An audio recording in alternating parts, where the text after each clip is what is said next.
Okay, go ahead. Okay. While we're Thanks. at it, Liz, Yep. sorry to interrupt, but No, Allie, you're do you good. have a minute to try to find that document to share to make sure that our policy tracker document is available to everyone too? I don't know which document that is, Okay. Rachel, if you Okay, want never to. mind. I'll see if I can look at it once things get rolling. Okay, and Rachel, if you want to just email me, we can figure it out back end. Okay. Thank you. Sounds good. But so yeah, so item number 2 on the agenda, and please go ahead and fill in that survey. Tell us what you want from us, from the Colorado Composting Council. And then so related, item number 3 on the agenda, we're gonna kind of try a new little strategy to kind of keep all of our ideas flowing and organized so that we don't get too off track from our agenda during our meeting here. Because I know we always have tons and tons of ideas flowing during these quarterly meetings, which is great, but we want to kind of channel some of that energy. So we have a 2026 approved work plan that's been approved by Recycle Colorado. Um, if you click on this link here to our what we're calling our work plan living document, we've basically taken that work plan. It's so you can see everything that we already want to work on this year. And then there's space. There's 2 tables with blank spaces at the end of that page where you can feel free to, if you have an idea of something you want to work on and you have time to do it and you want to do it right now, go ahead and put it in that first table. If you have an idea but you don't have time to do it, put it in that second table. And that'll all be stuff we can consider putting into our next year's work plan. But basically, we don't want people's ideas to get sort of lost in the sea of ideas and projects, and we always come up with subcommittees to do different things. So we want to kind of have a place where people put those and note that they're doing or note that they want to do them. So please go ahead and check that out and do that if you have ideas. Um, and so with no further ado, let's introduce. So I'm Liz Morrow, for anyone who just joined on. I'm co-chair of the Colorado Composting Council. And I'll call on some other of COCC people here to introduce themselves. So Sandy, could you introduce yourself? Sure thing. I am the other co-chair of the Colorado Composting Council. I also serve as the co-chair of the Legislative and Environmental Affairs Committee for the United States Composting Council. And my day job is working in the Climate Initiatives Department for the City of Boulder. Thank you. Sure. Kimberly? Hi, everybody. It's great to see you. I'm Kimberly Lavender. I'm with Compost Colorado 5280 Waste Solutions, and I am a co-vice chair for this council. Excellent. And then do we have Robbie on? Yep, I'm right here. Um, There you I'm are. Robbie Tupperberg. I'm the other co-vice chair on the Colorado Composting Council, and I work at the Auraria campus. I am the compost operations manager. Good to see everybody. Thanks, Robbie. And then Rutger, can you introduce yourself? Hey everybody, my name is Rutger Myers. I am the financial liaison for the Colorado Composting Council, and I work for EcoCycle as director of compost and carbon farming. Excellent. And then from Recycle Colorado, we have Allie joining us. Hey everyone, Allie Zeski, Mhm. operations coordinator. Thank you, Allie, for everything. And then I'm not sure if Brandy is on today. Hey, everybody. Brandy Moe, Oh. Executive Director of Recycle Colorado. Excellent. There you are. Thank you, Thank you, Brandy. And so for everyone else, since we have so many people, if everyone could put their name, what they do, and where you are in the chat, that would be amazing. Thank you. And then I guess I should just mention that I'm the co-chair of COCC. I'm also the manager of the South Canyon landfill, which is in Glenwood Springs. And as of this quarterly meeting, three of us Colorado Composting Council leaders are brand new to this. So this is our first time doing this. Sandy's the only one who's been doing this before. So new people. So we have a little update here. Remember to renew your Recycle Colorado and Colorado Composting Council memberships. if you haven't already. So yeah, very important. And I do want, so we redid our vision and mission statement recently, and I am going to read them to you. So the Colorado Composting Council's vision is healthier soils, resilient communities, and circular economies through Colorado composting. Our mission is the Colorado Composting Council champions the growth and success of the composting industry by advancing organics recycling, compost manufacturing, and strong end markets. As a proud state chapter of the U.S. Composting Council, we drive progress through advocacy that shapes supportive policies and advances access to organics recycling across the state, research that fuels innovation, standards and practices that ensure quality, education that empowers professionals and the public, and market development that delivers lasting economic and environmental value. So thanks for listening to that. I think it's just important for us to keep that vision and mission in mind as we do everything we're doing, because we put a lot of thought into each of those bullet points there. Oh, thanks, Sandy. Sandy put a lot of time into that. Oh, great to see everyone putting their names in the chat. That's awesome. So we always, at these quarterly meetings, we always have a presenter to kind of give us a window into what their world in composting, their niche looks like. So today we have a great presenter from 5280 Waste Solutions, and Kimberly Lavender is going to introduce them. Yeah, thanks, Liz. Go ahead. So great to see you all again. This past fall, Coco joined forces with 5280 Waste Solutions. So I'm very pleased to introduce today's guest speaker, who's my CEO, Jeff Kendall. Jeff, take it away. All right, how's it going, everybody? Thank you, Kimberly. Thank you, Liz. I think I look around and see a lot of familiar faces, so I'm going to kind of introduce myself, and I think a lot of the folks on the call know a bit about me and us and what we are and what we're up to, but I'm going to take a couple minutes to kind of informally share, and then happy to answer any questions and talk, and appreciate the time. So like Kimberly said, I'm Jeff Kendall. I'm the CEO and one of the owners of 5280 Waste Solutions. I also function as the CEO and owner of Bruin Waste on the Western Slope. And we, both companies are owned and operated by the Kendall family. My dad, my brothers and sisters. We have a long history in the waste space. And we are all also collectively passionate about being a part of the sustainable future of the waste space, and are spending a lot of our time and energy at both companies thinking about how we can be a part of shaping that. And our histories are really, I think, about being that intersection of to help bring scale to these types of solutions, and that's our mindset and our framework and what we're really working hard to do, especially in the Front Range. We bought 5280 because of its history in the C&D recycling space, and they were really a sustainability-oriented waste provider. And last fall, we got to know Carolyn from Wampost and Van and Noah from Compost Colorado, and we're really excited about the opportunity to bring all three waste streams under one roof to residents and businesses on the Front Range.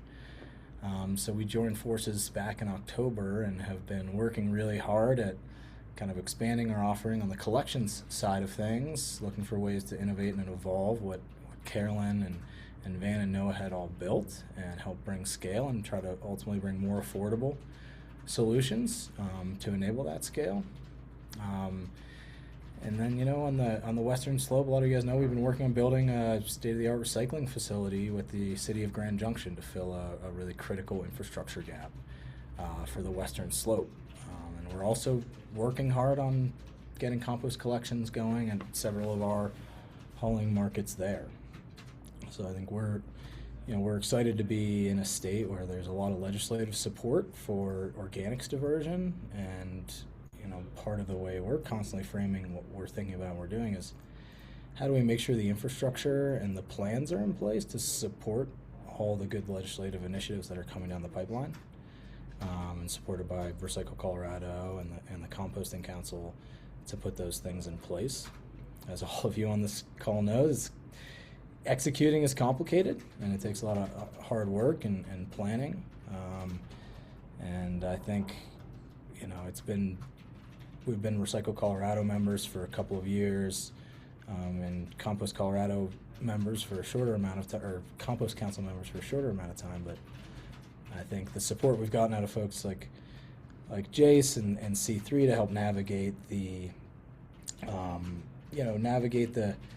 all of the local municipal dynamics that we all know come heavily with executing on these types of initiatives, especially for processing, has been tremendously helpful. So I didn't have too much planned, but we're really excited to be working on expanding composting on the Front Range. Along with the collections, we're working hard on expanding our processing at the National Western Center, and hopefully elsewhere. So yeah, that's kind of me and what 5280 and Compost Colorado and Wampost are up to, and I'll open it up for any questions. Jeff, can I get you to give us, for those who aren't on the Front Range or aren't familiar with your service, can you give us kind of an overview of the areas that you're serving? And where, with these mergers, where did you expand into? Yeah. So 5280 was doing kind of C&D, I would say everywhere from roll-off from Fort Collins all the way down to Colorado Springs sometimes, and everywhere in between. So really, but our focus is the greater Denver metro area, call it from Boulder to Greenwood Village, Parker. And then Wampost and Compost Colorado, we're servicing a pretty similar area, frankly. So I'd say our core focus area for all services, be it residential compost collection, commercial compost collection, trash and recycle, are really the greater Denver metro area, and north as far as Boulder, and south as far as Parker. And we do roll off in a bit of an expanded service area from there as well. Yeah. Okay, very, very, very cool. And so before this, were you collecting compost at all or no? We were at Broome, but not at 5280. Okay. We did roll-offs full of green waste, and we have historically partnered with Tom and Christy at Scraps on some projects there, and so we've done some things in the organics diversion space, but we were never collecting or hauling any food waste, and we hadn't had a focus yet on composting. So it was a good match when we met Carolyn and Van, and it seemed like the right time for them to partner with somebody like us looking to scale these solutions. Mm-hmm. Yeah, I mean, it sounds perfect. That's awesome. Yeah. I mean, can you tell us a little bit about what you're doing with compost collection over in Grand Junction? Well, so in Grand Junction, we're really focused on recycling, building the Okay. recycling plant at the moment. We don't have a ton actively going in the composting space. I'll say we're working on it and leave it at that. We did have a pilot that we started with town of Telluride, where we've been doing some commercial compost collection here for about a year and working to kind of build momentum behind the program, and get the residents here more interested. So that's been going pretty well. And then we're also getting that going in the Mountain Village here shortly. Okay. So you've had a program going for a year in Telluride? Yeah. That's what have the challenges been with that? Is it successful? Would you say it's successful? I would say the challenges have been getting everybody that was so excited about the program when we talked about it to really buy in once we actually started it. It was a lot of momentum as we got it going, and then I think it's not a cheap service, as you guys know, especially when you're getting going. It's expensive to provide, so getting proper buy-in when it actually comes time to not have it fully subsidized it's expensive for restaurants and people. So I think scale is required to bring the cost down for these type of services, and I think that's been the big challenge in the Telluride market, and space, which I think we're going to see in the Denver market. You hear it a lot when you start to talk to people about Waste No More. Is people didn't architect space for a third bin when they built a lot of their facilities. Telluride's a small market with tight alleyways. That's tough just to service the routine trash and recycling. So adding that additional bin and working with people are challenging. Yeah. You just hit on like two really big challenges there. Yeah, for the space, the alleyways in the mountain towns, for sure. We run into that here. But also I wonder if you could talk a little more about the economy of scale and how that works with composting. Because I feel like I just feel like in so many of our composting collection systems, we're just not there yet. Yeah. Would you agree? Yeah, I mean, you have the chicken and the egg problem, right? In Yeah. order to build density and have scale so that your cost to service each business or each household is reasonable enough, you need a certain number of signups, right? And to get a certain number, so that's why things like grants from C3 and partnerships with municipalities to help it's really necessary to get these programs up and running and get to the point where there's enough scale to provide them at a cost where you can get scaled buy-in. So at the end of the day, it's about route density and compaction. And the other thing I think a lot of people know is there's a lot of work going on across the state to get processing infrastructure up and going. Where you don't have, which is a struggle in the mountain regions, and it's even a struggle in the Front Range as well. But if you don't have affordable or local processing, you have to truck it a long way in order to get the material to a place where it can be handled responsibly. Yeah, absolutely. And so other people, feel free to raise your hand if you have questions for Jeff. But meanwhile, I'll just keep hogging the questions for a little while here. But so I wanted to dig deeper a little bit even more on that, and then we'll get to Rachel's question. On back to the economy of scale again, because it's something I've been thinking about a lot lately. But so do you go to a detailed extent of like when you're looking at taking over a composting business, are you doing the math on like how many customers I would need in order to be able to set the monthly price at what I think it should be? Or how do you do that? How do you do that math? How do you approach that?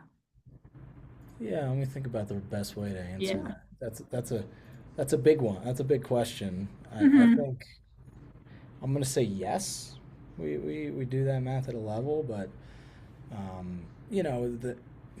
it's more of an art than a science, because you can't just to say, hey, I need this many customers in this area doesn't mean you can guarantee getting it, right? But it's something that often comes up in large bid conversations is opt-in versus opt-out, right? You guys have probably all heard that, and that's if it was opt-out, gives you a whole different way of approaching the financial analysis versus it being opt-in and seeing how many you're going to get a lot more customers if it's an opt-out situation. So I don't know. I don't know if I have a great easy answer to that question, but I think it's important to be looking at it. I think is with your growth plans and making sure that you're thinking about your growth strategically and focusing on density so that you can ultimately work to bring those costs down. We've seen compost haulers in more mature markets, actually do that. Say, hey, we're if we can get enough signups in this area, we'll bring the price down for everybody, and so it's something that we hope to achieve in the future. Yeah, good goal. It's a good goal to have for sure. But yeah, Rachel, what's your question? Sorry if you already said this and I missed it, but is your company mostly doing hauling? Obviously, Coco does some processing, and the Grand Junction MRF that you're partnering on is going to do some processing. But Are you mostly doing hauling? And if that's the case, can you talk just a little bit about your partnerships with landfills and composters and the places that you're taking materials? Yeah. So in Denver, what you know about our Coco's operation in Eswatchland, that's our current processing footprint. And so we partner with both Republic and WM at some level on bringing our organics waste streams to them. And then we do own and operate a landfill on the western slope, as well as partner with, you know, Arcoleta County, Delta County, Mesa County, on all of their landfill operations. And Delta Compost is who we partner with on the western slope for where we're taking our compost and green waste. I see Erica on the call. So yeah, I would say each dynamic is slightly different, just depending on the what the volumes look like that we're taking there. And I don't know if we have anything really super unique to share about our partnerships in any of those places that I think would be very informative, other than the way it probably works for pretty much everybody on the call. Well, I guess I have a question related to that. That's maybe is unique to your situation. So on the Western Slope, you have access to Delta Compost, Mm-hmm. which is a relatively newly taken over by Erica and her crew. If that didn't exist, would you be starting your own composting facility? Yeah, I think it's a game of mileage, right? Yeah. And how far do you have to go from where the material's coming from? And for some, I think we've always had a little bit of a high level rule of like at more than 30 miles is when you should have a transfer station or another facility. As a rule of thumb, that's kind of born out of the waste space, frankly. Economics are a little bit different in compost processing. But yeah, I think there's room for more facilities across the western slope, and definitely across the Front Range would be my opinion. Mhm. Yeah. Just curious because you're very lucky that Delta is there. We're all lucky that they're there, but it's like, yeah, there's still a lot of, I agree, there still could be a lot more facilities. Yeah. Yeah, because there's a lot more material that hopefully Yeah. is coming, right? We're in the Mhm. infancy, Yeah. realistically, of the organic volumes that are being handled in the whole state, where hopefully we're getting to in the future. So Absolutely. It did look like somebody else had their hand up and then put it down. Does that person want to ask a question?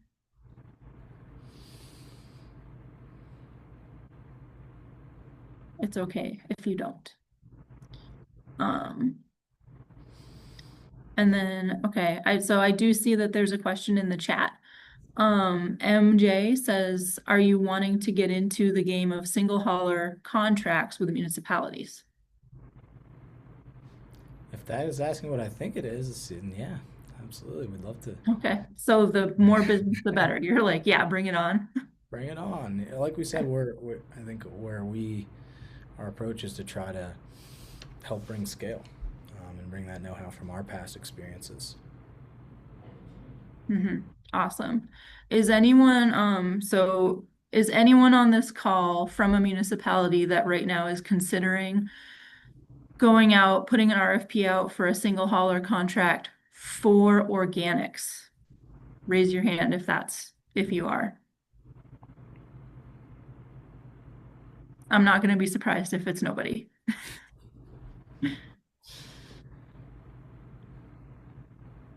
Okay. This is Peter. I have a question. And I was just wondering, it seems to me that and I could be wrong, but the greatest density might be in the resorts where there are a lot of condos and apartments.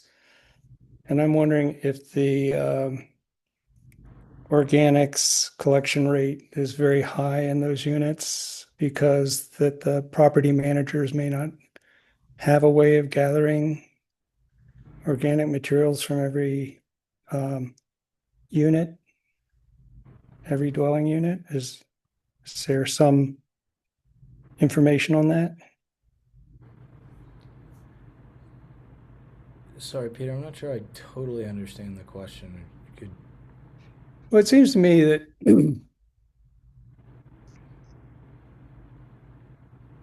Oh, go where there, ahead, Peter.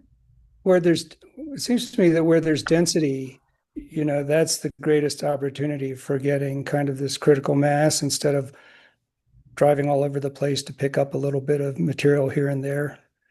I mean, you mentioned it, a couple of things. One, I think you mentioned something about density and then something about mileage. And I've been working on trying to figure out how we can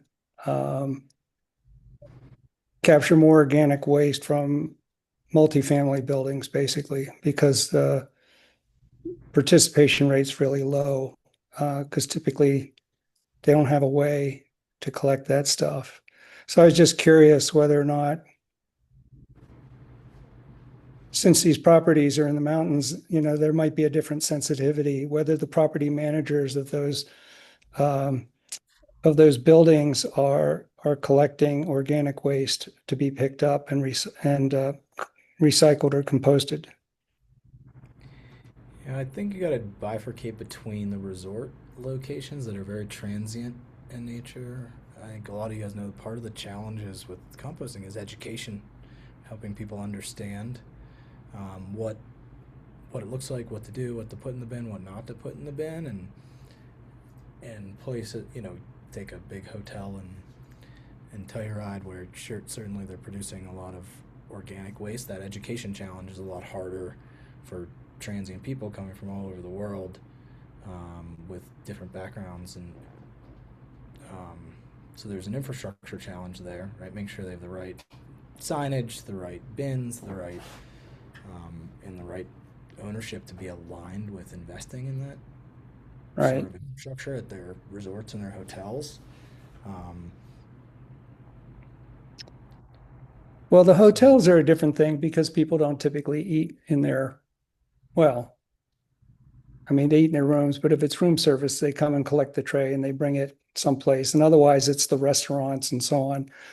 I'm thinking more of the condos where people might be either bringing in carry out or preparing their own meals in the unit and be staying for a week or more and generating organic waste. And if the property management has a way to collect it, because there's so many units, it just seems like there's an opportunity to collect a lot of stuff. Yeah, I don't disagree with you. I think it's a good opportunity. I also don't see great adoption. I know City of Austin in Texas recently passed a multifamily ordinance in City of Austin that I think they've had pretty good luck with. But again, I think it all comes back to, in my mind, education and outreach and how to reach all those residents and working with the property manager to help them understand the value of it, and especially if there's not mandates or ordinances that the property management company is held accountable for. It's getting buy-in and working with them to do so. But yeah, you're right. Multifamily would be great from a density perspective. Yeah, I think that's a really good point, Peter. That multifamily, it's such a source, right, of waste, recycling, and organics. But especially what you're talking about, where you may have people who are on vacation, people who are in short-term rentals, that even for trash and recycling, those are one of the absolute hardest categories of places to educate people to put things in the right bins. Even here in Glenwood, we have short-term rentals and vacation properties. Those are the ones that always have the contaminated recycling, always have, the bear can open or the trash on the ground, and it's just one of the hardest because it's just the education is new with each person every time they come, and it's so hard to get to that like critical mass. Whereas with your residents, you can keep educating and it does eventually sink in. But yeah, it's you point out it's a very good challenge and a very big source of organics that hopefully we'll all get to Yeah. get to Do compost they someday. Do they Yeah. allow garbage disposers in those resorts in Colorado? Do those units have garbage disposers in them? Many of them do. I think it's very, there would have to be, so for Colorado, I mean, as far as I know, most places in Colorado, you can have a garbage disposal. Any place, like it would be up to the sewer district if they wanted to disallow garbage disposals, which would be up to each individual sewer district, which would be different in every single resort area. So, Yeah. yeah. Okay, I don't want to take up too much Yeah. time on this, No, but it's basically, okay. if you make something Yeah. super convenient and something Mhm. people understand, basically, if they can throw it in the garbage disposer, if you give them a receptacle as an alternative and you get rid of the garbage disposer, then you just catch this, you gather this stuff, and if you can keep it from being contaminated, which I think we can do, then you can, then it's a matter of the property manager sort of having a way to gather the material together for pickup. But I can talk to anyone who's interested in more about it. But yeah, that's something I've been working on for the last 18 months. That's interesting, Peter. Awesome. Do you have like a link to your business or anything that you can drop in the chat Yeah. with us? Yeah. That would be great. I think people would be interested to see that. Does anybody else have questions about what Jeff and 5280 are doing on the Front Range? I'll give it a minute. Allie says you have to give it the awkward silence for people to think.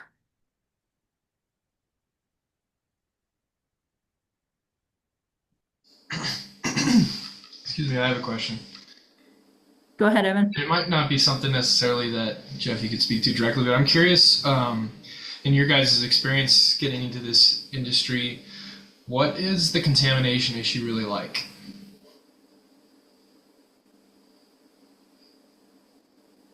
Hey Evan, how you doing, man? Good, man.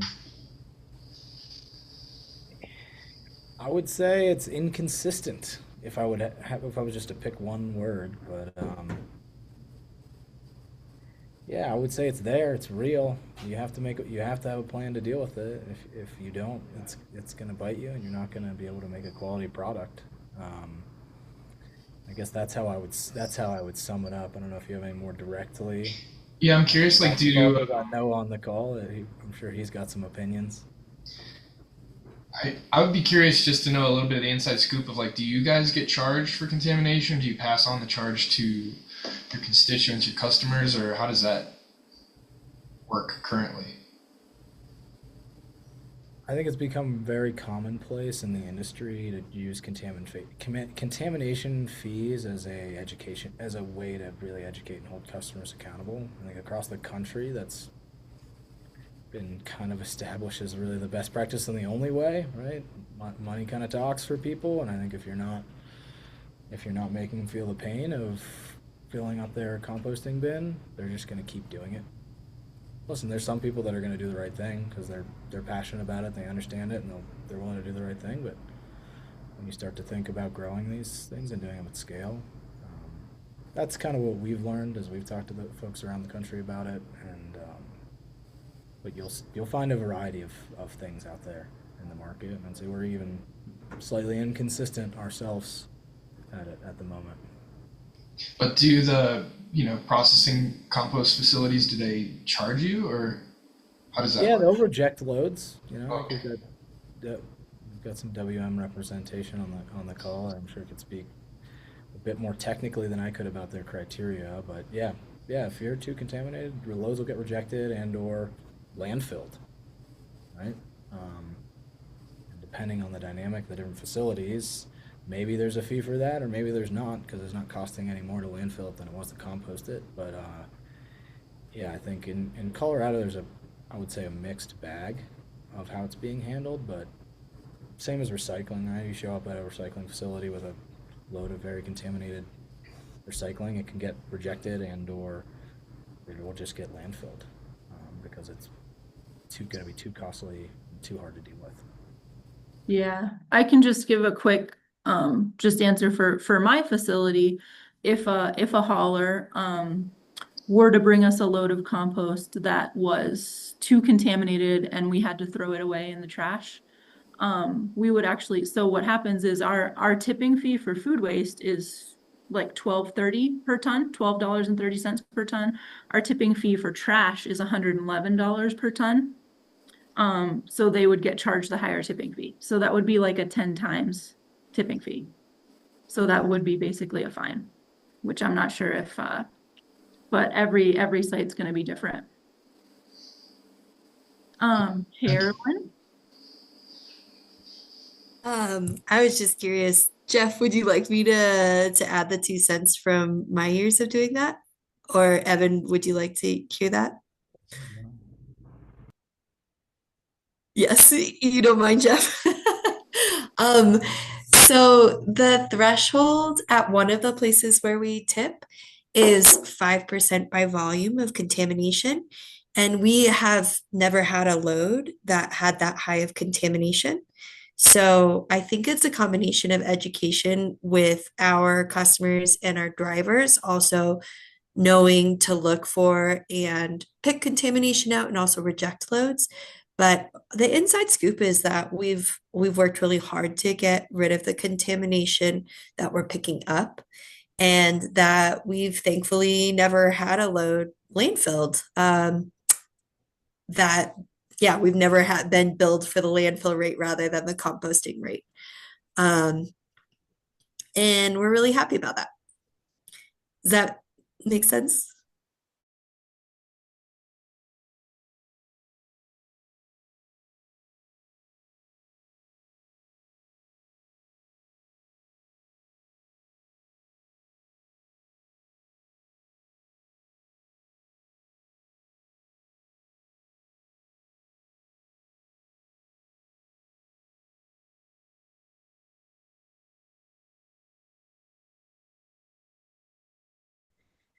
Yeah, I'm going to pick up this whole cart that's filled with trash. And if our drivers didn't care and just put that into the back of the truck, and if we didn't communicate back to our customers, hey, this is not okay, we need to have a meeting with your janitorial staff, then we would have a big problem with contamination. But the great thing about Compost Colorado and Wampost and coming together under 5280 is we do have that level of care on the hauler side. And I think that's what needed. It's company culture all the way through. That's a great point, Carolyn. Yeah, it's all about the customer service and getting to know your customers and doing that persistent education and having that be part of your hauler culture is so important. Yeah. So does anyone else have, we can do maybe one more question for Jeff if people have one more question, and then we have to move on to our next item. Okay, but if no one does, we'll say thank you to Jeff. Thank you so much for joining us. And I'm really excited to see, sounds like big things are coming, so I'm really excited to see where things go for you guys. Yeah, thanks for the time and for the questions, everybody. All right. Thank you, Jeff. So our next item is our update, Recycle Colorado updates. And I want to just jump in with Clinton because I know you have to leave maybe soonish. So Clinton Sander is our board liaison from Recycle Colorado. Do you have any updates for us? Yeah, sorry, you caught me in the spot here. Let me get back over to a document that I had open. And just checking, you don't have any opinions on contamination at all, right? No, I don't have anything to say about that. No, there's really. We could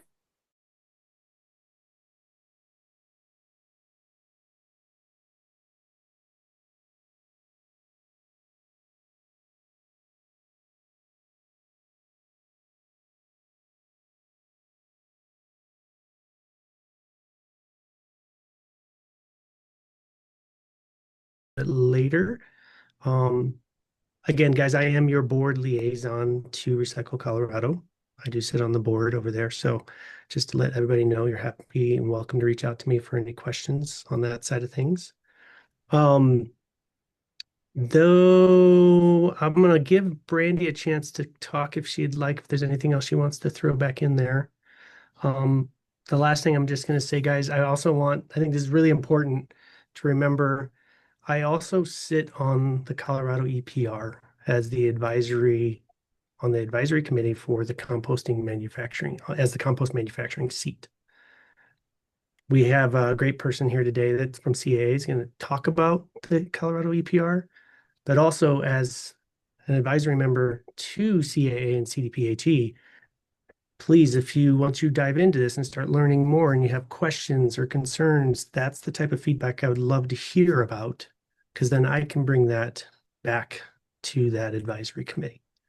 So we're getting ready. We're rolling out right now. We're still waiting on some deadlines and things like that. But please, please, please, we have a loud voice in this community, and it's important to make sure we're being heard. So I'm going to leave it at that. And then, Brandy, if you have anything else to add, I would invite you to. I hope I wasn't just distracted and maybe you said it, Clinton, and I didn't hear it because I was doing something in the background, but we have our lobby day event on March 12th as well. So Thursday, March 12th, you can sign up through contacting Allie or myself, and it's going to be fun. We're going to have a legislative reception at the Forte Wine and Coffee Bar, where we've had a reception in the past. So come rub elbows with legislators and your friends at the COCC in Recycle, Colorado. Thanks, Clinton. You're welcome. Thank you, Brandy. And I'm not great at the chat and at listening at the same time. But Jeff, I just saw your question.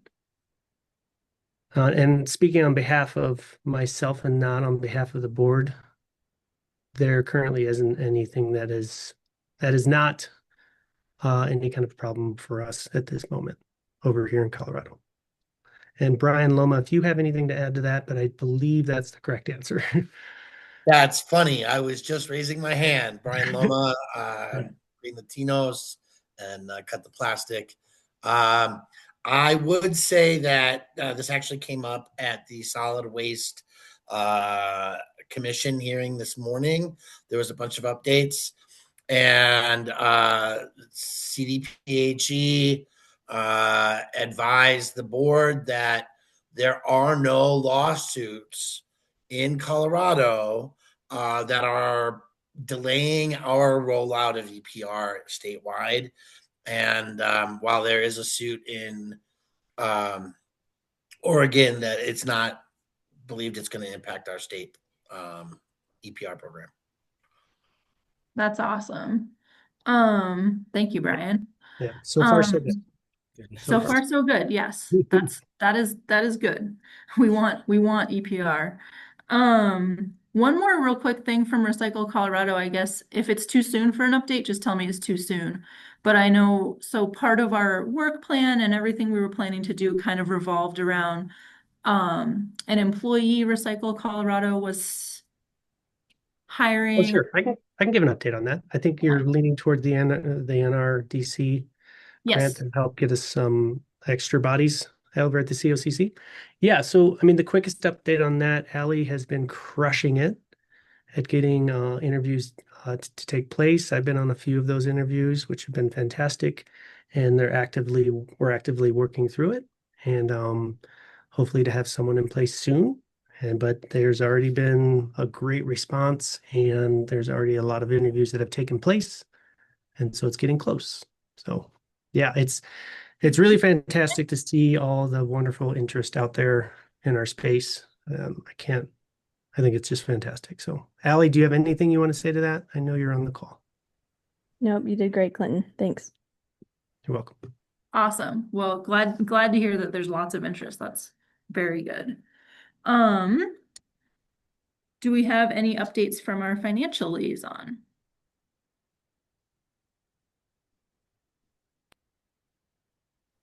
Hey, sorry, I'm doing notes as well, but I think we've decided we're not going to do like a number by number overview for each quarterly session, but we have some money in the bank and we're looking forward to having a staff member.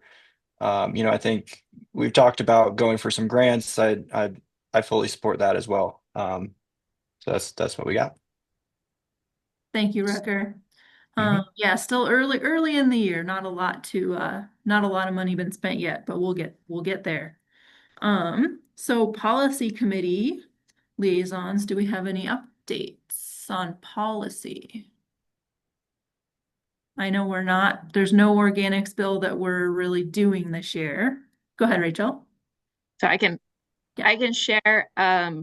The policy committee met smack dab in the middle of the conference that many of you were at. So I stepped in as temporary liaison that day.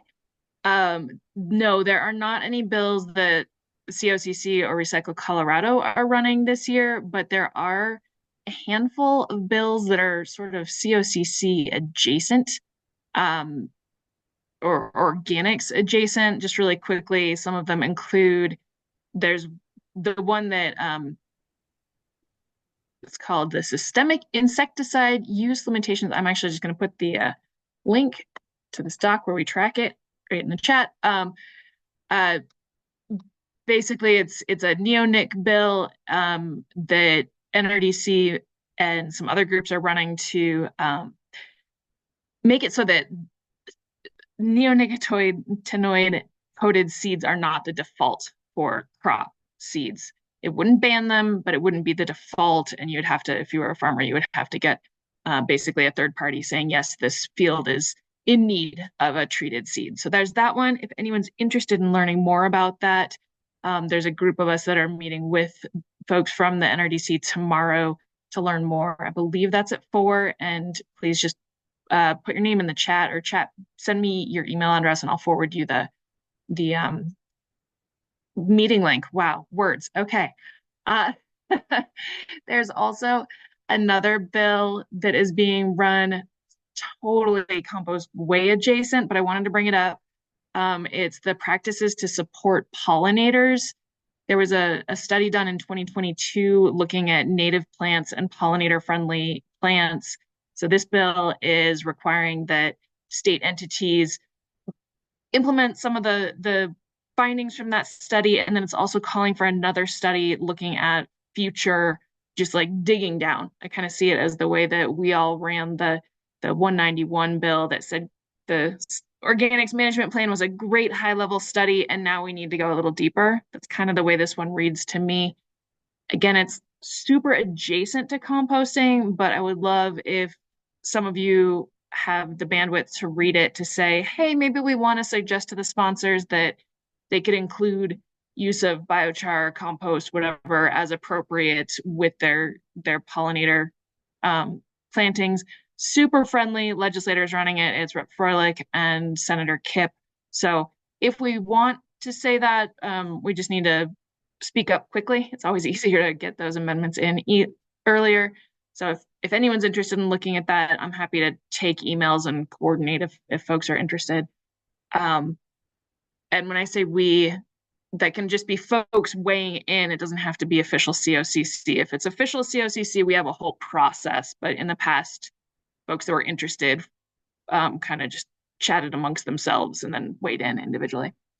There's another one that's the Pesticides Container Act, which is through the Department of Ag. So if folks are at all interested in this, I know we've talked a lot about wanting to strengthen relationships with the Department of Ag. So this would be a great time for folks to just, read the bill, even if you don't see anything you want to change, but want to give a shout out to the Department of Ag. Thanks for looking at this. It's a great time to just weigh in and be like, hey, I'm a composter. And just make that connection.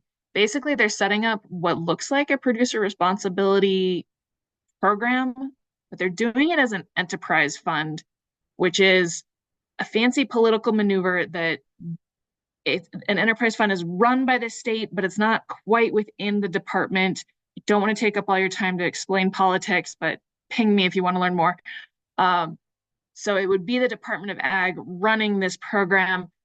EcoCycle reached out to them just to learn a little bit more. And it sounds like it's going to be super low key, that they're not looking at doing a ton of events to collect these containers. They're looking at, sounds like, 5 or 6 a year events per year as needed throughout the state. So it didn't look like a huge lift, but if any of y'all are in places that you don't have an HHW or, sorry, household hazardous waste program, or that there's a lot of these pesticide containers, both from commercial and private entities, it might be something to look at to see if your county folks are in it. I know Brian's been involved in that one. I see your hand up. Do you want me to do the last one, or do you want to say something on this one? Let's say something on this one and then we'll do the last one. So Yeah, okay. no, I just was gonna say that I think that they are also trying to make sure that the pesticide containers are going back to dealerships. So some collection agents events, but also that like where you bought it, you can take it back to make sure that these are not, the goal is to keep them out of the standard recycling stream and the landfill. And they are trying to be low key about it so as not to run up the irk of the industry. But I am also working on some communications. Rachel, I just sent you an email to make sure that the rules of recycling stay in this bill as they meet with EPR. So that like plastic fuel is not allowed in this program. And one of the things we had EcoCycle had recommended to them was to include reuse as an option, and they were like, we just want to do recycling. We don't see reuse. So it was a gentle pushback, but clearly they weren't super interested in hearing our comments. I don't know. Others are interested in that. Feel free. Obviously, everyone here is free to weigh in as individuals or representatives of your groups as you're allowed. And then the last organics adjacent bill, there is a bill that the Colorado Counties Incorporated is working with Senator Pelton on that pretty much sets up some huge loopholes to the landfill methane emissions reduction ruling that was a stakeholder process over the past year plus, and lots of different voices weighing in on that. It has some pieces that really just would basically totally exempt some landfills from participating in that. It has some language about potential funding streams for helping with compliance, but it's a little kind of scattery. So again, just there you go. There's your bills that I know of. I'm sure Brian's maybe got some more, but that sounds good. I mean, so basically really we have compost adjacent things going on this year, but nothing specifically enacting the organics management plan 2.0 that we all, are working towards. So not yet. Clinton, go ahead. Yeah, I just wanted to throw a good plug out there to everybody on the call. So not only if you're a COCC member, but if you're also a Recycle Colorado member, you as a member have the opportunity to be on these committees and making sure that from your industry perspective, your voice is being heard. So I just want to really stress that there's a lot of opportunity to be a part of these committees from all sides of the industries. So if you have someone in your organization that is active and has the ability and the time to do that, highly recommend them be a part of some of these policy committees. That's a great plug. The policy committee meets the first Thursday of the month at, I believe it's 1:30. Virtual meeting, of course. And then from time to time, as bills arise, the policy committee identifies as needing to take action on, or any sort of potential action. They will send out a bill such and such does this, and here's some questions. What position do you think Recycle Colorado should take a position, and what position do you think that should be? And so then everybody who's part of the policy committee can vote, and then the board eventually makes that final vote. Yes, Sandy? Yeah, hi. I just wanted to clarify with this group who is our COCC liaison, mostly to the policy committee. I know that sometimes I've been going when there's compost related things happening, but I didn't know if there's anybody that's kind of regularly attending those meetings from this group.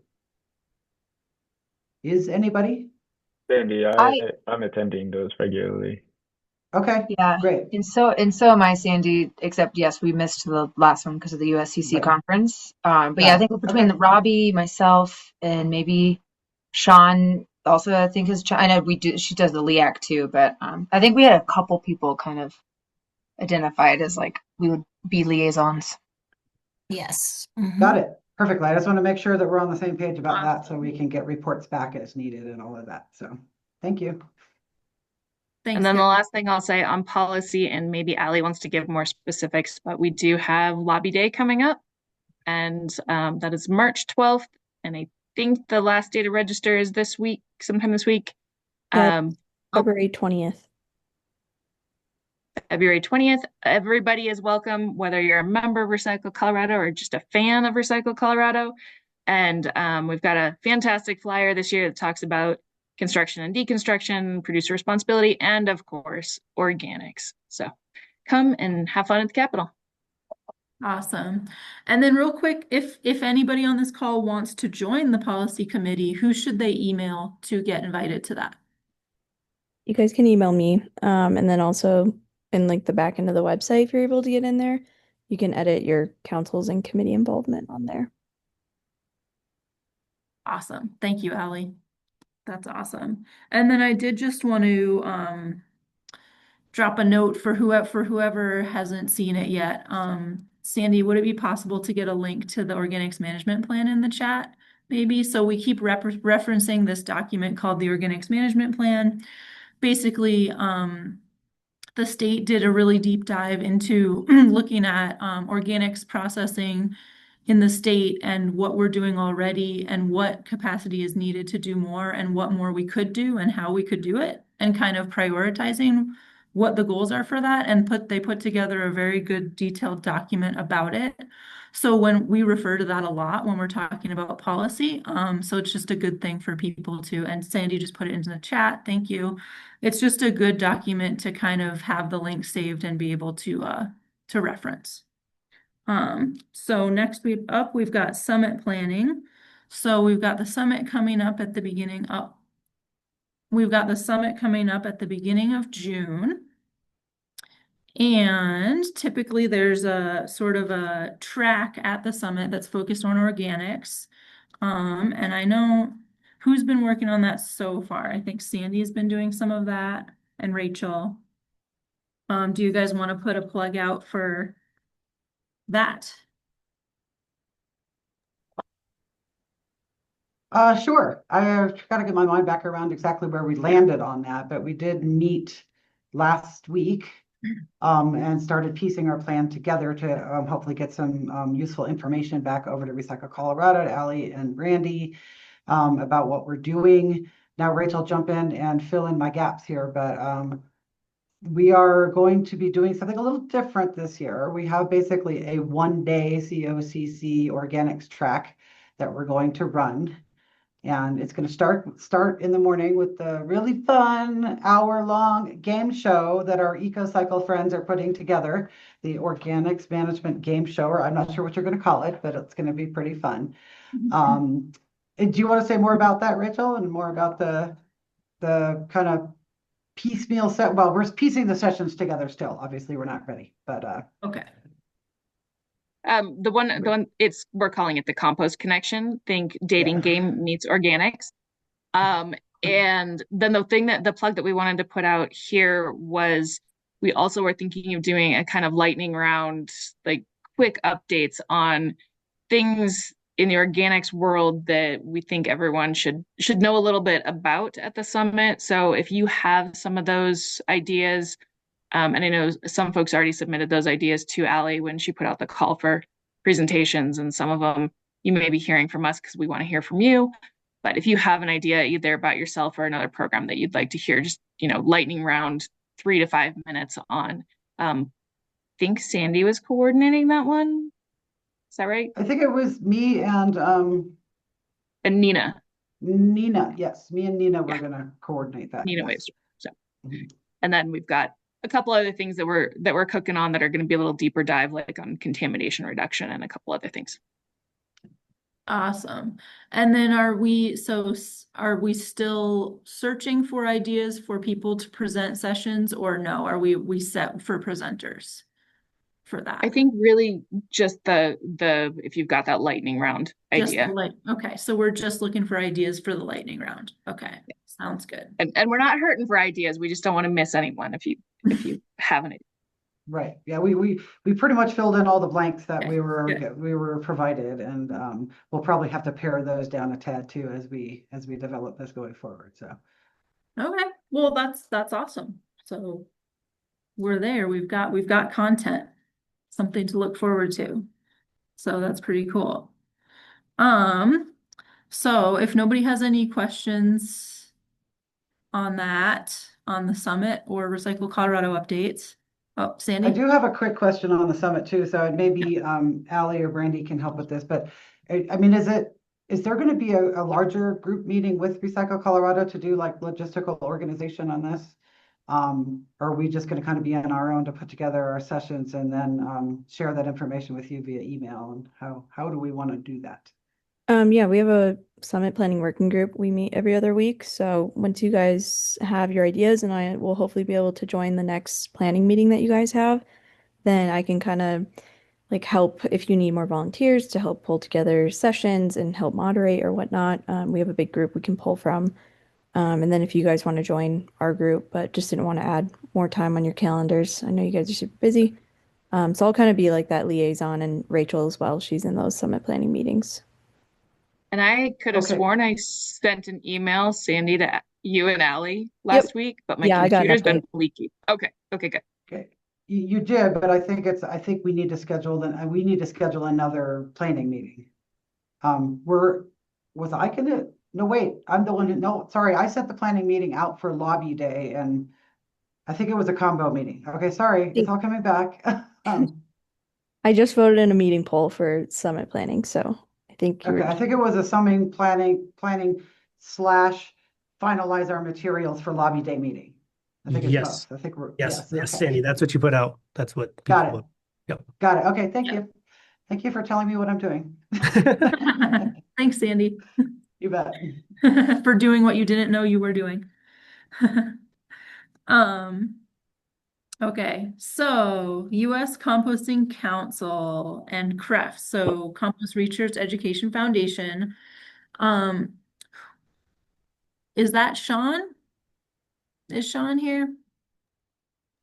Sean is not here. I think so. Okay. I would think that would be Sean. Yeah. I think that is Sean. I think Sean is not here, so that's okay. So maybe we don't have any The one thing I would mention would be it's the iCall yeah. event planning, posters, things like that. All that's going to be coming in hot real fast here soon. So be on the lookout. Yes. Be on the lookout. So if anyone doesn't know, ICA is International Compost Awareness Week. I believe that's the first week of May. And that's, so you can look that up, and if you go to the U.S. Composting Council website, they have links to it, and you can get free posters. So they're very cool posters. And then Can I say something on that real quick? Yeah. So a couple of us kind of met already, Zoe and Noah and myself, and hopefully some more others soon. Robbie's interested in this as well, but we've been talking about for ICA, which I think is first week of April. If someone knows, let me know. But no, it's May 3rd through May 9th. First week I'm of gonna May, my bad. I'm going to put the link in the chat right now. I just dropped it in there, Clinton. Oh, you beat me to it. Okay.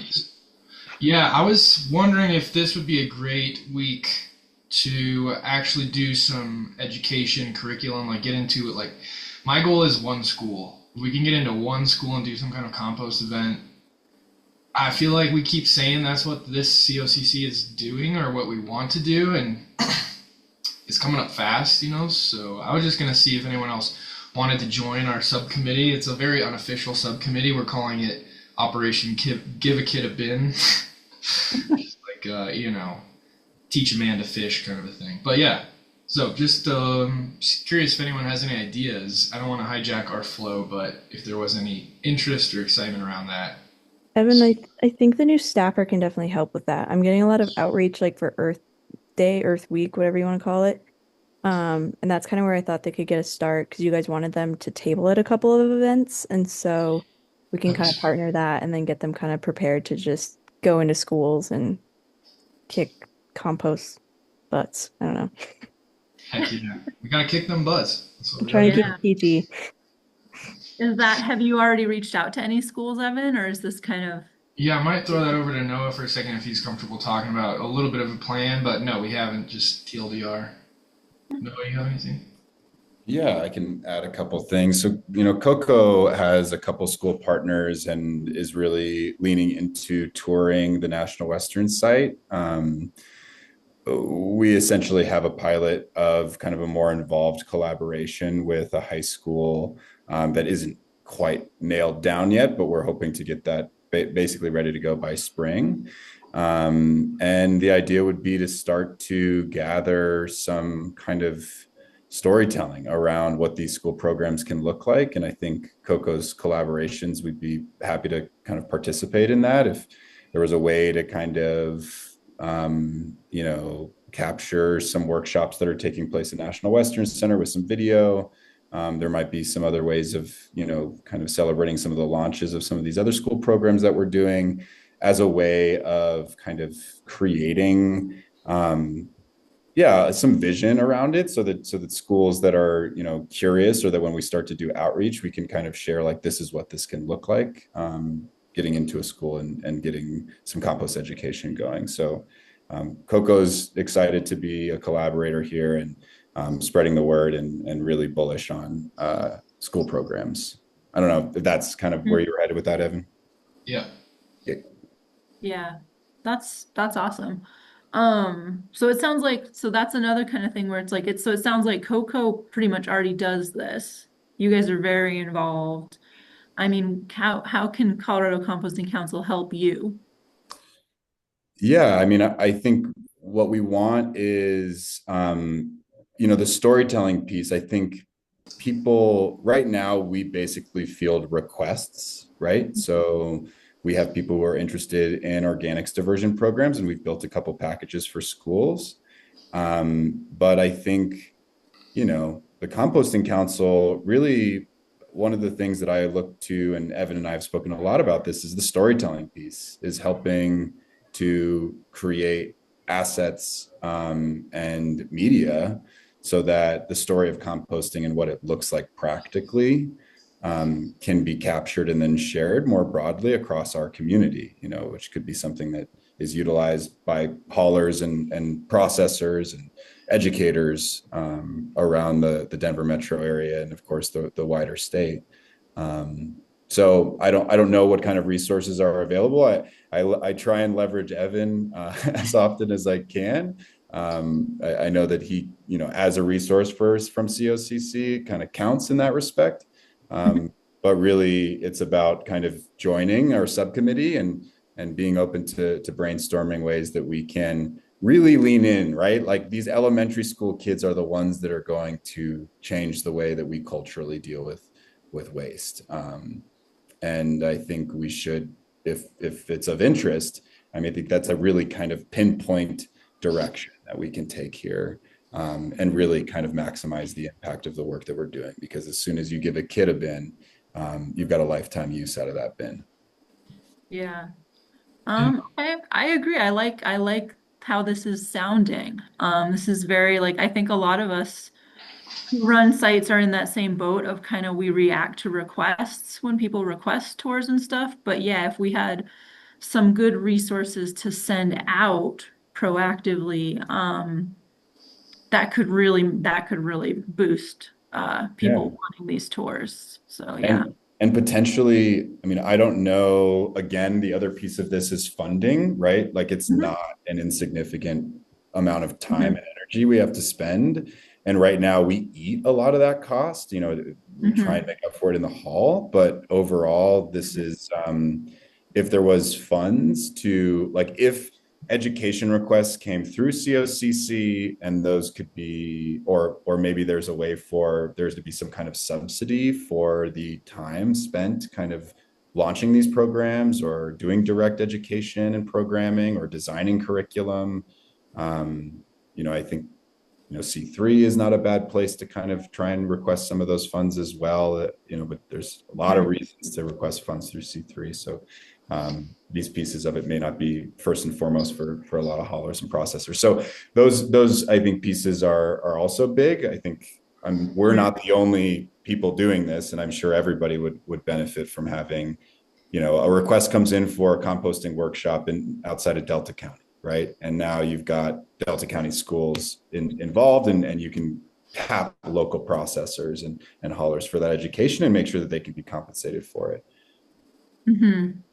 Yeah, no, that's a very good idea. And that gives us a lot to think about just in terms of where that either fits in with our work plan this year with our budget, or where that is a new thing and what we can do with that. Because I obviously I don't have our work plan memorized just yet.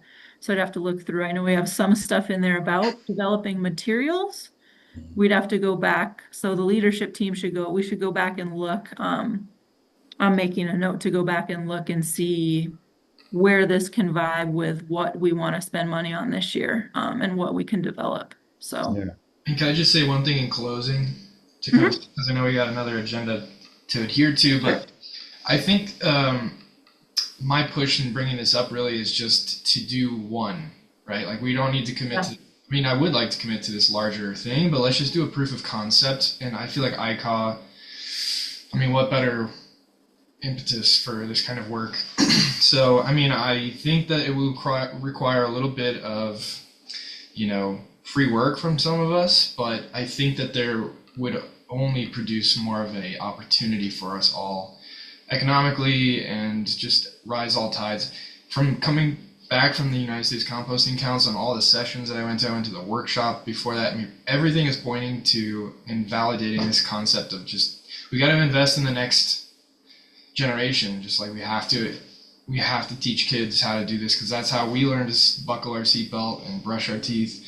And so I think it's just something we've been saying as the COCC very affirmationally, which is great, but I think it's time to, I don't know, I'd like to be about it and stop talking about it. Sounds good, Evan. Whoever's interested, and it sounds like from the chat, there's a lot of people doing this kind of work. We kind of need help to know what's worked, how to get, to the parent-teacher associations, how do you champion teachers, like, how do we do this? And if we can just focus on 1 week, this ICAW week in May, then, man, I would feel like we accomplished what we needed to this year. Yeah, another just plug here to come and join us at this little subcommittee group that we've started to form. The more the merrier. Evan, I don't know, want to send that invite out more broadly? Like, yeah, I'll put my email. Have it on the schedule right now. All right, anyway, I'll put my email here, and just reach out to me if you're interested. We'll figure out we're doing like a bi-weekly thing for now, but very low commitment. Okay, awesome. Back to you guys. Awesome. Sounds great, Evan. So yeah, what else we got on our agenda here? So yeah, moving on from ICAW to LEAC, Legislative and Environmental Affairs Committee. Sandy, are you still attending those meetings? I am now the co-chair, actually. So I can give a super brief update, and then I can see that Megan's ready to jump in on the state legislative committee too, I think. So so just so everybody understands kind of how this fits together, the LEAC is the Legislative and Environmental Affairs Committee of the United States Composting Council. And because because of today's federal climate, for one, and because they really need to hear from what's happening around the states in order to know what kind of support that they can offer in the terms of letters and legislation. We formed these state legislative committees that each state chapter has to join with the LEAC representative, to the state legislative committee members meet with LEAC people to, basically roll any legislation up that's coming in our states that might need LEAC support. So it's just kind of a way for LEAC to be aware of what's happening in all the states and all the states to roll things up to them if they are asking for support from the LEAC on them. But just in general for now, legislative sessions are heating up nationwide. I mean, everybody's sessions are starting to get in gear. And as I mentioned in the current federal climate, the USCC is really looking towards state level involvement and robust conversations in those state legislative committees to keep apprised of what's going on and provide support as needed. We've been talking a lot in LEAC these days about tons of PFAS related bills that are popping up in various states in Virginia, Massachusetts, New Hampshire. The USCC has already put together several letters providing letters for support of some and against several, actually. We're also championing, that's a hard word to say, a bill in Arizona around compost use requirements, which is kind of the first of its kind, which we should be looking into. And also very interestingly, at the national level, the one kind of bright ray of sunshine that I'm seeing in the compost realm is called the Steward Act. And that stands for Strategies to Eliminate Waste and Accelerate Recycling Development, that would invest in recycling and composting infrastructure and improve data collection on waste management systems. And the USCC is currently putting a support letter together for that, but it's really the one thing on the national level right now that feels like it could have some traction, and it's pretty directly relevant to the work that we do. So, and then some of you might be curious about what's going on with the farm bill that we still don't have, but that we still might have some form of it.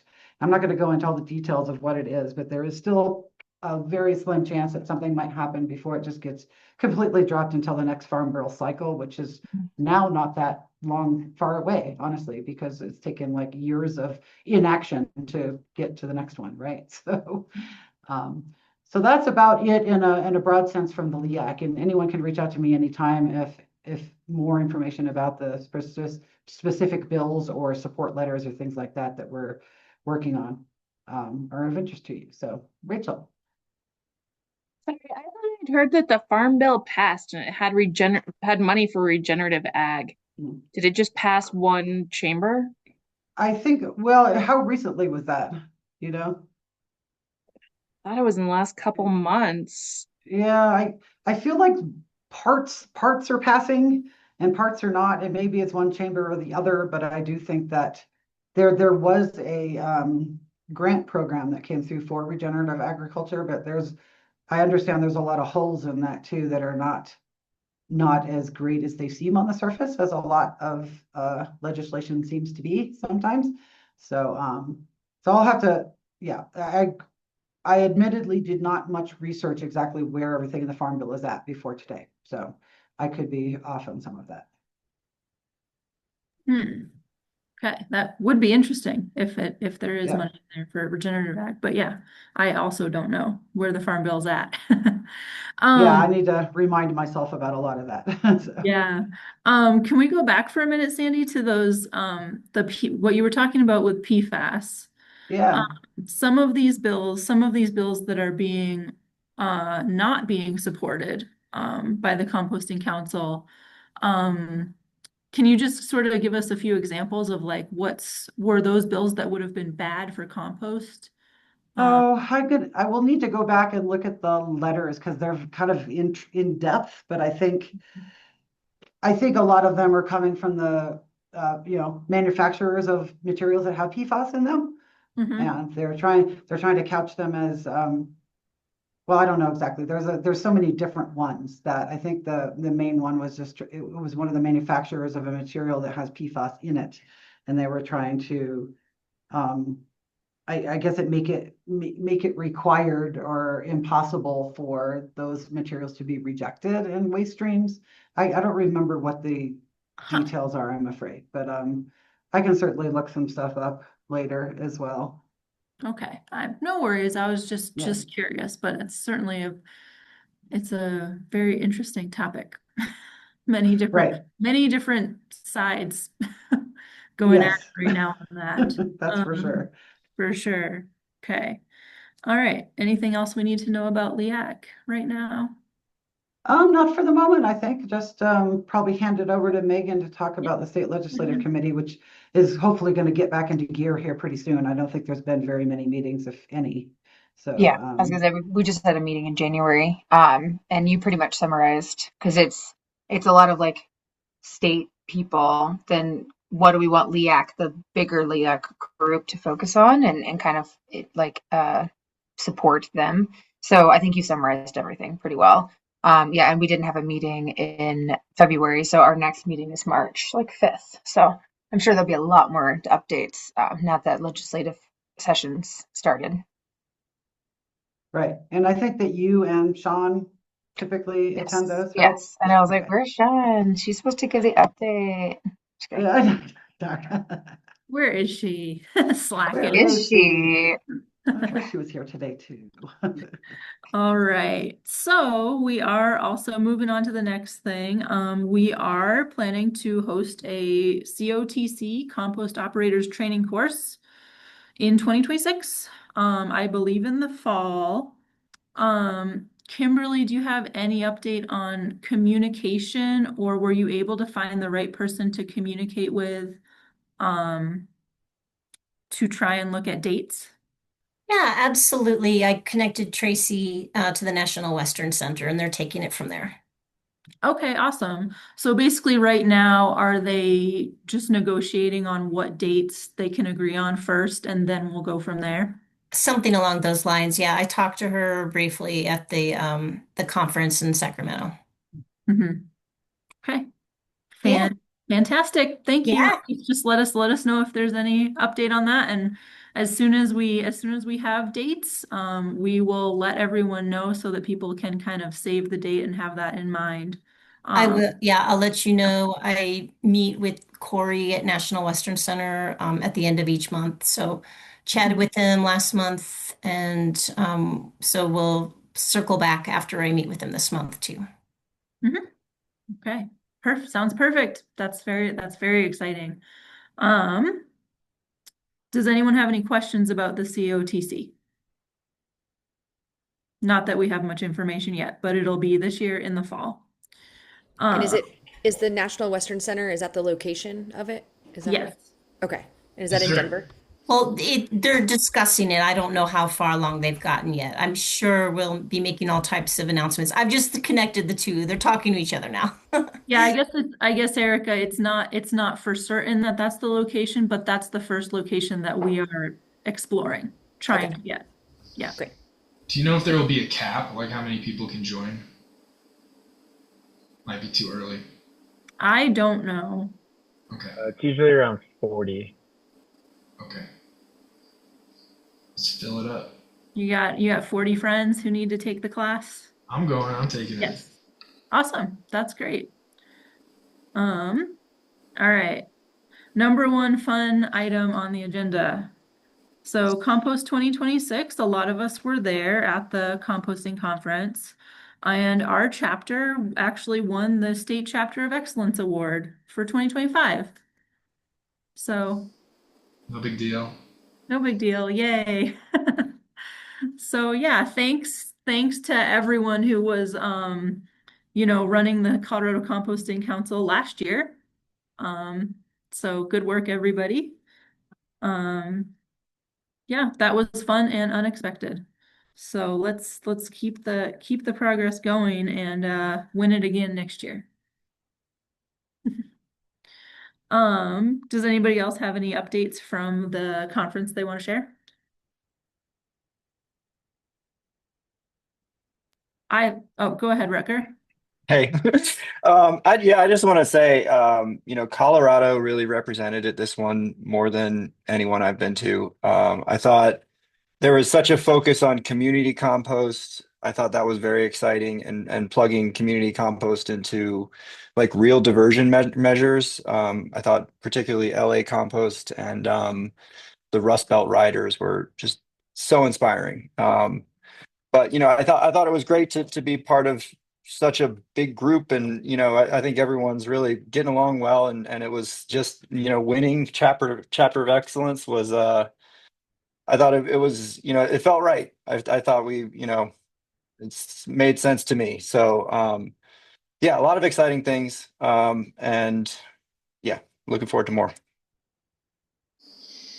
I was gonna say something real quick about the award too. I mean, it is a huge honor. I do think I agree that we deserve it in many regards, but I also couldn't help but shake the feeling that in some respects, even the award is a little bit affirmational again. Like, I think we as Colorado, we have so much potential, and there's so much pace picking up behind this movement. And I always have to remind people, so you'll hear it from me 100 more times, but we're at half the national average for waste diversion. Like, if we're going by statistics, we almost don't deserve this. But I think that it's encouragement anyway, is how I'm perceiving it. Like, we have a lot of work to do, and we have a lot of motivated people to do it. So I think we'll win it again next year if we if we keep this momentum going. So anyway.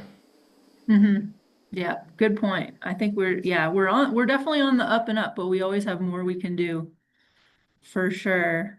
One thing I just wanted to kind of tell everyone on the call, just in case you weren't there, was Sam Dixon from the STA program, the U.S. Composting Council's Seal of Testing Assurance program.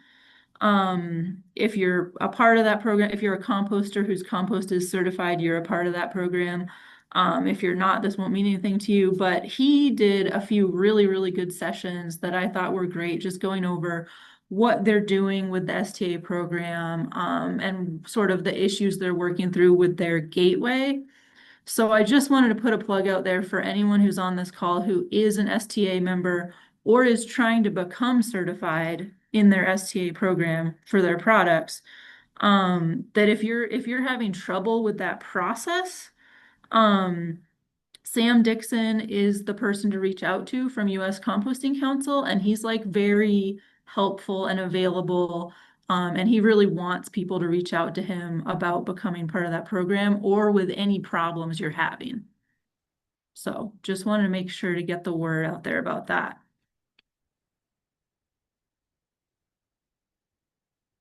All right.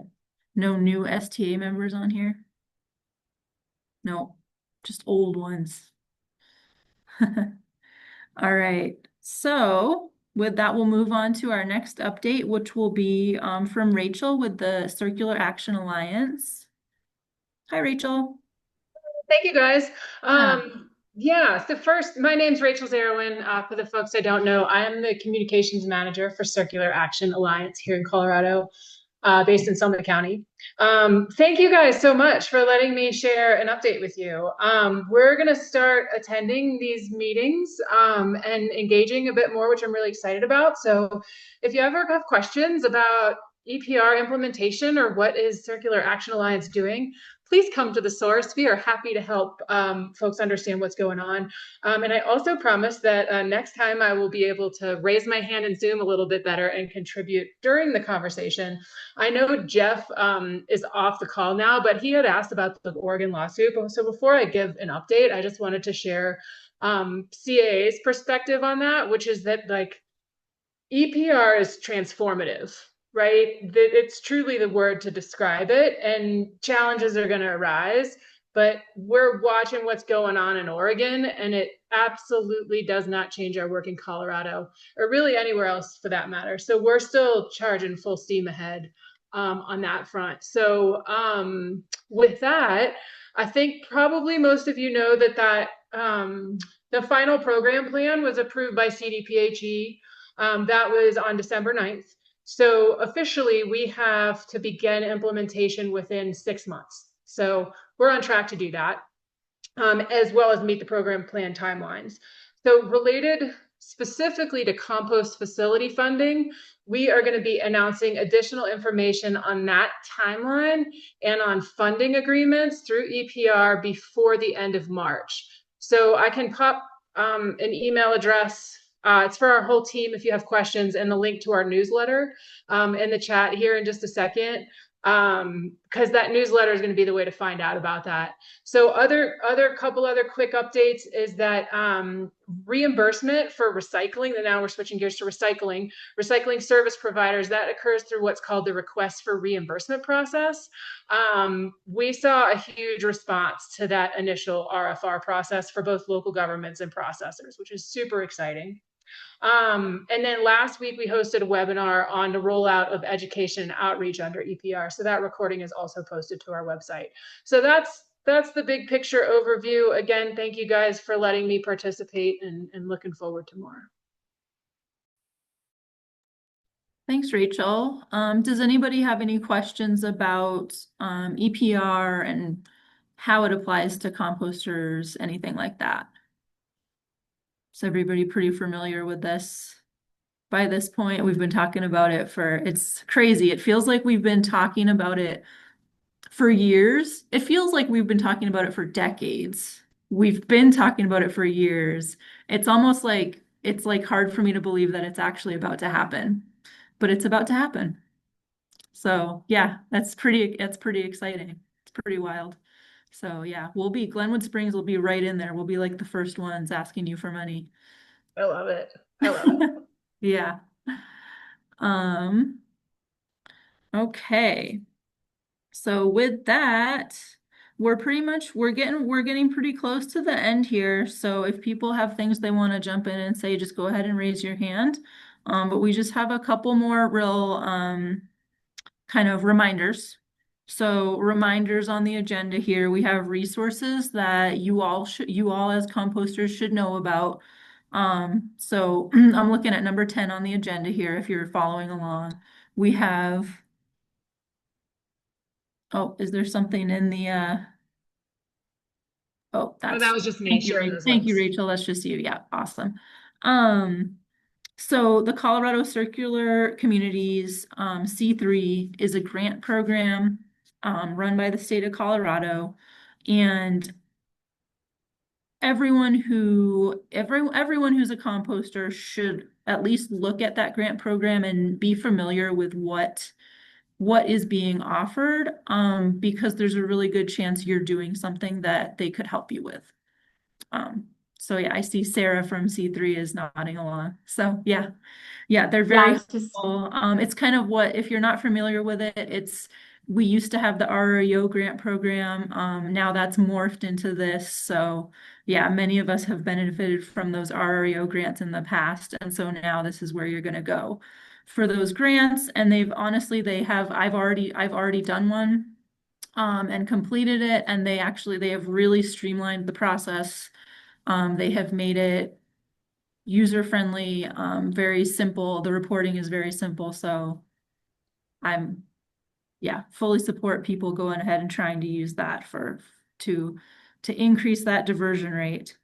So then we also have a little reminder here about the Recycle Colorado COC website. So Recycle Colorado went through some updates on their website. Go ahead, Rachel.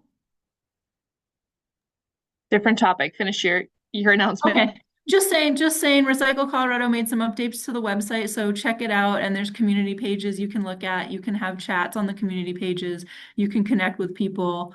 You can look at all of the different committees and groups and see how you want to participate. So just check it out. That's all I have to say about that. So go ahead. I was just gonna say, from the Greater Colorado Council, we had a great meeting in January. Liz was one of the presenters. We were talking about diverting organics from landfills, particularly from community-owned landfills. And our next meeting is April 29th, I believe at noon.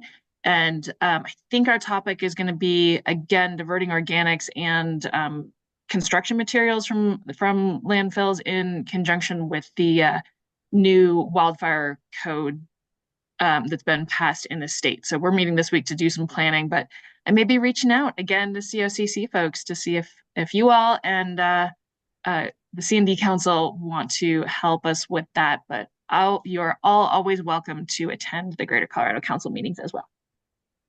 That's awesome. That's awesome. Thank you, Rachel. Greater Colorado Council, very Compost Council adjacent. But yeah, it's nice to have some crossover there. So then we just have upcoming meeting events. We've talked about Lobby Day several times now, so hopefully some of you are planning on going.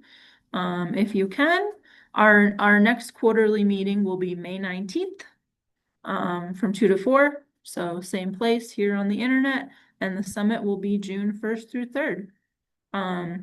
So this is the end of our official agenda. Does anybody else have anything they want to bring up?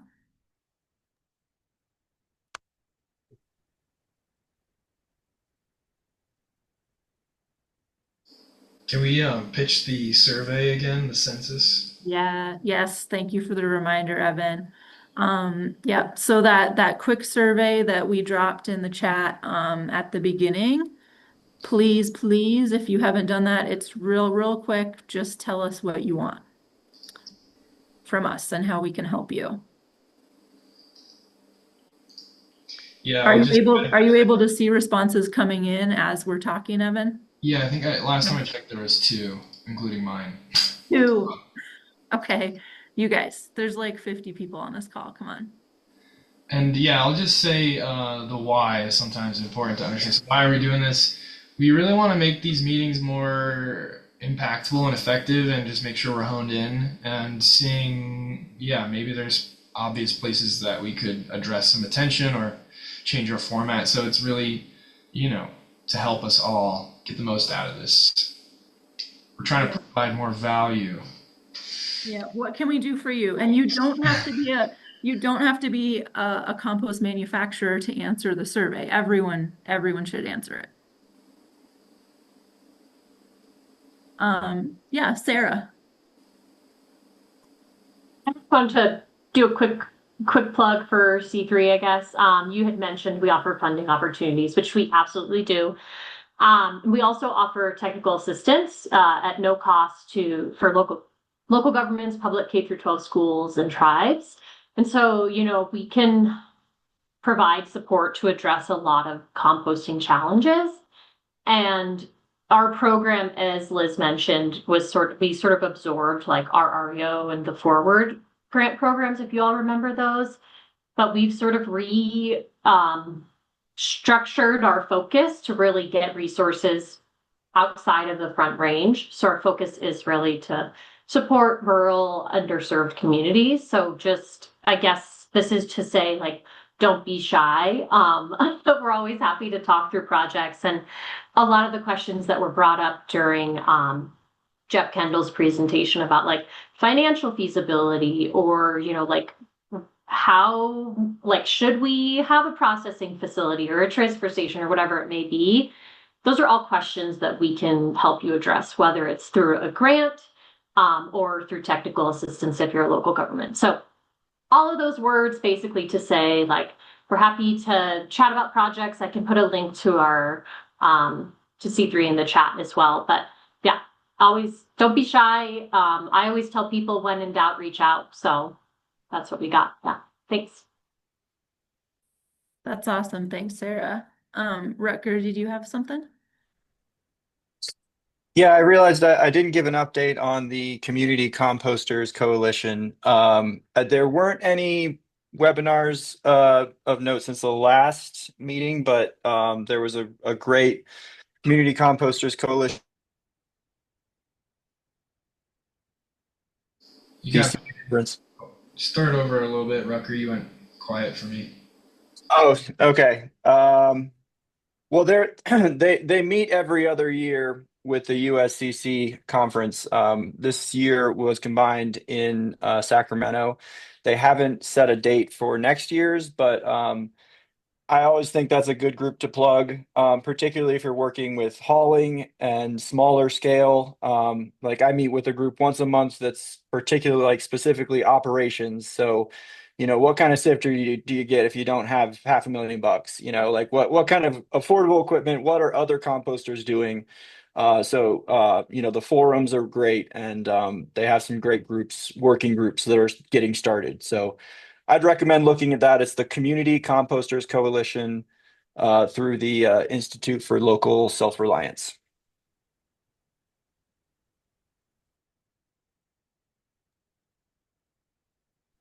That's awesome. Thanks, Rucker.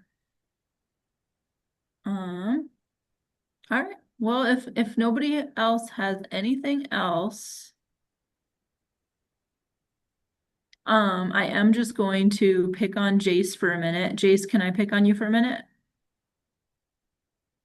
Sure. And can I get you to just give the group here, just before we all log off, can you just give the group, for anyone who is a composter, a reminder of the new requirements that you're going to be enforcing starting this year?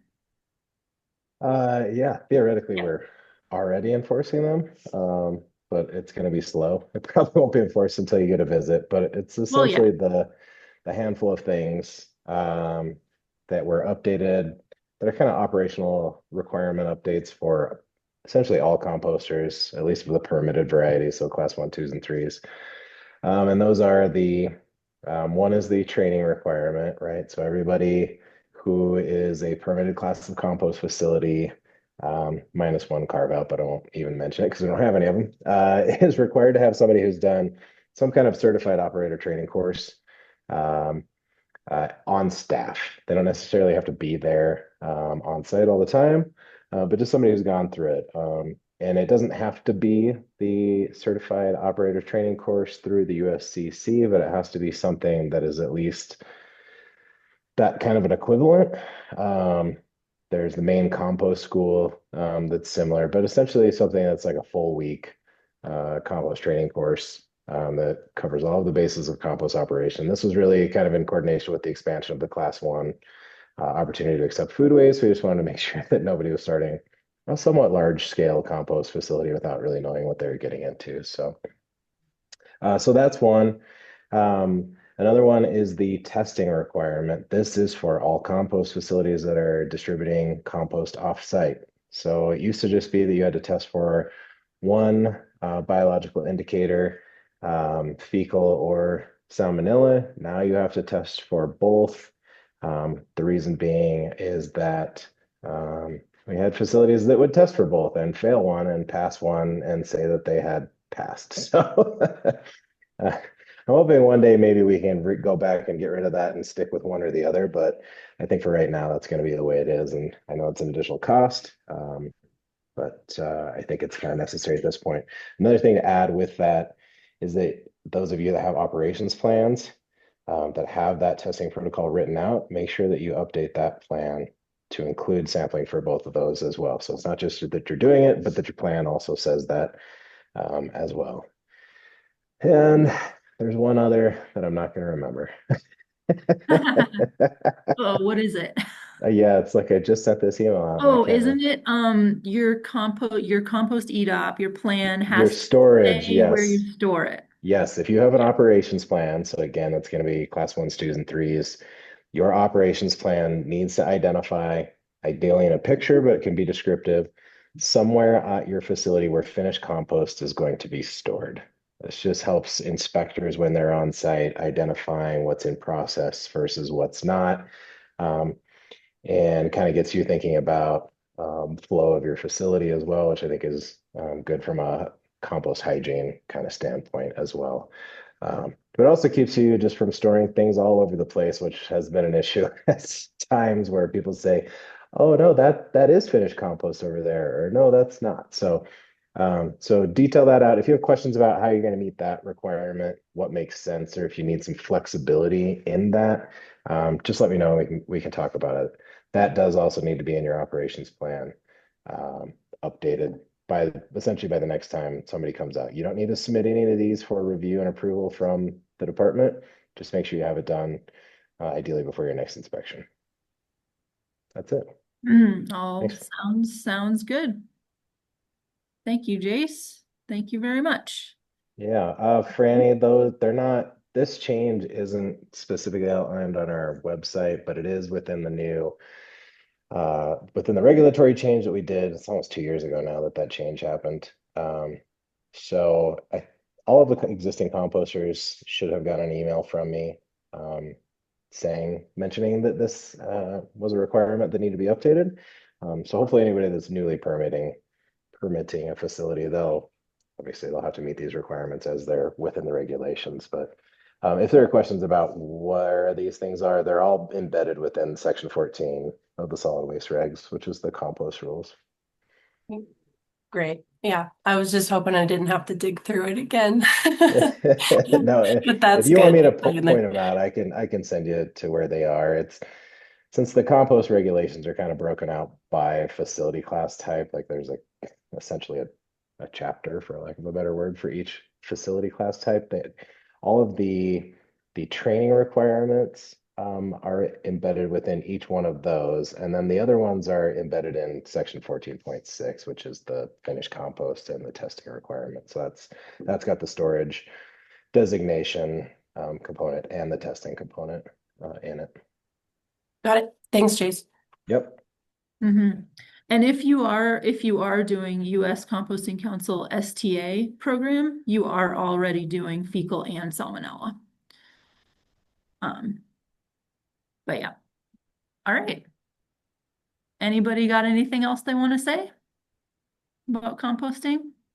Otherwise, I think we all have a lot of things to think about and work on. Especially us leadership team, we've definitely got plenty of things to work on before the next meeting, so we'll be happy to get to that. So, all right. Thanks for all your hard work. Thank you. Really appreciate it. Oh, no problem. Yeah. Thank Good to you see all people. for, yeah. We rule. We rule. We rule, and we're only going to rule more. Yeah, let's rule all right. more. Woo. Well, Domination. Thank you for supporting composting, and we will see you next time. Bye, everybody. Thanks. Thanks so much, Liz. Bye, everyone. Bye. Bye. Take good care. Bye.